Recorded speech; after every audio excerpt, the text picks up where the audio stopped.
Talk வர்றதுக்கு main ரீசனே என்னென்னா எந்த மனுஷங்களோட தொல்லையும் இல்லாமல் என் பிள்ளைங்க வந்து ஜாலியாக ஃப்ரீடம் என்ஜாய் பண்ணி அவங்க வந்து வாக் பண்ண முடியும்.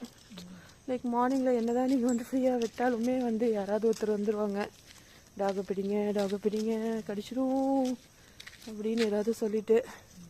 ஸோ இந்த மாதிரி கான்வர்சேஷன் சம் நெகட்டிவிட்டியெல்லாம் வந்து அவாய்ட் பண்ணுறதுக்காக தான் ஏர்லி மார்னிங் இல்லை late night. So most of the talk parents எல்லாருக்குமே வந்து இதை அக்செப்ட் பண்ணிப்பீங்கன்னு நினைக்கிறேன். ஸோ இவங்க 2 பேரும் ஜாலியாக விளையாண்டுட்டே போவாங்க, இந்த வாக் ஃபுல்லாக என்ஜாய் பண்ணிட்டு வருவாங்க. They love their freedom, they need freedom வெளியில்.